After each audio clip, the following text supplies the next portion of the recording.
कुछ शिकायतें खराब अनाज का है, तो उसमें मेरा स्पष्ट निर्देश है कि लोग नहीं ले। पहली बात, नहीं लेंगे तो बाध्य होकर देने वाले देंगे। पावर सब स्टेशन स्थापना का, तो यहाँ पर पाली में हम लोगों ने जमीन चिन्हित करके दे दिया है और बिजली विभाग के पदाधिकारियों के साथ मैंने बैठक करके उन्हें निर्देश दिया है कि जल्द ही पावर सब स्टेशन की स्थापना हो ताकि कौवा मोल का समाधान हो। लोक नायक जयप्रकाश नारायण जी के जयंती के अवसर पर उपस्थित पंचायत ग्राम निर्माण मंडल के प्रधानमंत्री जी अध्यक्ष और मंचासीन अन्य पदाधिकारीगण, साथ में आप जो जेपी के अनुयायी हैं जयप्रकाश जी के, सभी का मैं आभार प्रकट करता हूं कि आपने मुझे अपनी बात रखने का मौका दिया है। मैं आप लोगों को नमन करता हूं इसलिए कि आप उन क्षणों के अनुभवी लोग रहे हैं जिसे एक समग्र क्रांति के वाहक होने का इनको संज्ञा मिला था। कालक्रम में जयप्रकाश नारायण जी तो भारत रत्न की उपाधि मिली, तो आज उनकी जयंती है और जयंती या पुण्यतिथि के अवसर पर हम महान विभूतियों के जो आचरण और व्यवहार और संस्कार होते हैं, मार्गदर्शन होते हैं, उनका हम अनुसरण करने की प्रेरणा भी लेते हैं। तो मुझे काफ़ी आज खुशी भी हो रही है कि ये उनकी कर्मभूमि तपोभूमि में मुझे यहाँ खड़ा होने का मौका मिला है। जयप्रकाश जी ने जो आंदोलन चलाया था 74 से 77 के बीच, तो उसमें उनका उद्घोष था कि संपूर्ण क्रांति अब नारा है, भावी इतिहास हमारा है। तो समग्र क्रांति से जो हम समझे थे, हम उस समय बाल्यकाल वाले उम्र में ही थे, लेकिन हमने प्रधानमंत्री को बताया था कि कदम कुआ, क्योंकि हमारे वहाँ बगल में निहाल हुआ करता था राइफल नगर में, तो कौतूहल बस में 2 बार गिरा था कि बड़ा आदमी कैसा होता है। तो उनके एकदम 2-3 आदमी उनके आवास पर थे, मिले थे हम, तो आज भी उनको चेहरा याद पड़ता है। कोई यूं ही महान नहीं बनता है। कहते हैं ना कि यूं ही किसी के जय जयकार नहीं होती है। तो जो कर्म और व्यवहार से अपने आप को एक मानदंड के स्तर पर स्थापित करते हैं, उन्हीं की जय जयकार होती है।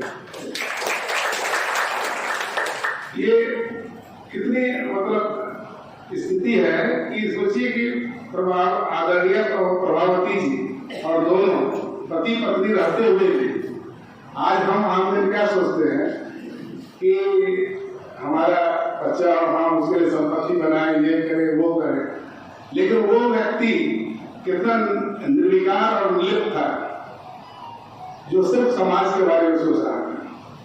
आजादी के दिनों में उन्होंने जो लड़ी या जो भी यातनाएं सही, वो भी हम लोग पढ़ते हैं कि बर्फ के सिल्ली पर उन्हें सुनाया जाता था। और भारतीय काल में भी वो जब संपूर्ण क्रांति का आह्वान किए थे, तो उद्देश्य यही था कि उस समय जो कुरीतियां थी समाज में, उन कुरीतियों को समाप्त किया गया। वो आदमी के व्यक्तित्व में भी सुचिता हो, व्यवहार में भी सुचिता हो, और जो सामाजिक दायरे में कुरीतियां हैं उनका भी समापन हो। इसीलिए उन्होंने उस समय एक आह्वान किया और व्यवस्था परिवर्तन का दौर आया और उसके काफी सार्थक परिणाम आए। आप उनके अनुयायी हैं, मैं काफी आह्लादित हूं कि आप उनके अनुयायी हैं और आपसे हमको साक्षात्कार करने का मौका मिल रहा है। और साथ ही रही बात 2-3 बिंदुओं पर जो मेरा ध्यान आकृष्ट किया गया है, तो जिलाधिकारी के हैसियत से जो प्रशासनिक समिति है जेपी सम्मान योजना अंतर्गत लाभुकों के निर्धारण के लिए, तो उसका अध्यक्ष होने के नाते जो विषय वस्तु मेरे पास लाए जाएंगे मैं उसमें सकारात्मक सोच रखते हुए प्रस्ताव सरकार को भेजूंगा।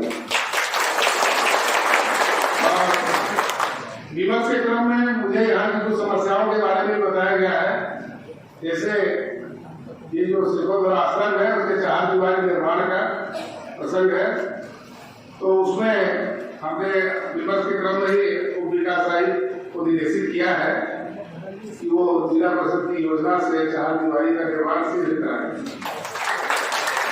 और हम लोग अगर काम से विमुख, चूंकि काम का क्रम हम लोग के पास लगातार बना रहता है, तो हम लोग अगर काम से किसी कारण से अगर थोड़ा सा भी शिथिल पड़े तो प्रधानमंत्री जी आप स्मरण करा दीजिएगा, फिर हम दूसरी गति से चलेंगे।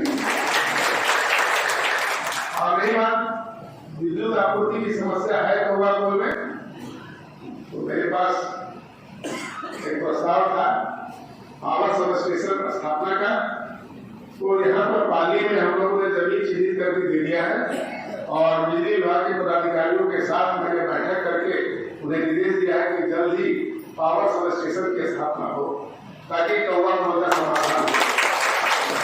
और साथ में एक फीडर स्थापना की बात है, वो मैं समीक्षा कर लेता हूँ, ये जो करियर स्तर के पदाधिकारी से है इसे वार्तालाप हुआ है मेरा, लेकिन एक अलग डोमेस्टिक फीडर आपका जो घरेलू फीडर होता है, 2 तरह का फीडर है, एग्रीकल्चर और डोमेस्टिक। तो जो डोमेस्टिक फीडर है हम देखते हैं उसके बारे में भी। और रही बात की ये जो कुछ शिकायतें खराब अनाज का है, तो उसमें मेरा स्पष्ट निर्देश है कि लोग नहीं ले। पहली बात नहीं लेंगे तो बाद में देने वाले देंगे, एक बात। दूसरी बात है कि अभी मैं आ रहा था तो मैंने खाद्य निगम के जो पदाधिकारी जिला स्तरीय को मैंने निर्देश दिया है कि आप जो FCI से जो बढ़िया क्वालिटी का अनाज आता है, जो भी हम लोग को मिलता है, आप उसको हमारे लोगों के बीच वितरित करें, ताकि हमने जो देखा है कहीं कहीं कि लोगों ने तुलना के रूप में हमको दिया था कि उसका थोड़ा ठीक है, थोड़ा सा यहाँ वाले का, तो यहाँ वाले जो हम लोग को कार्रवाई करनी है, जांच या जो भी है, हमने अपने अनुमंडल पदाधिकारी को निर्देशित किया है। और आप लोग से भी आग्रह होगा कि खराब अनाज नहीं लेना है, हक आपका है, इसलिए वो नहीं लेना, नहीं लेंगे तो बाद में देगा क्या करना। तो आपकी जो अपेक्षाएं हमसे हैं, तो मैं आपको आश्वस्त करता हूं कि जहां तक बल पड़ेगा मेरे व्यक्तित्व से मैं सार्थक प्रयास करूंगा। और आपने मेरा इतना जबरदस्त स्वागत किया है, तो मैं भी आपका सादर अभिनंदन करता हूँ।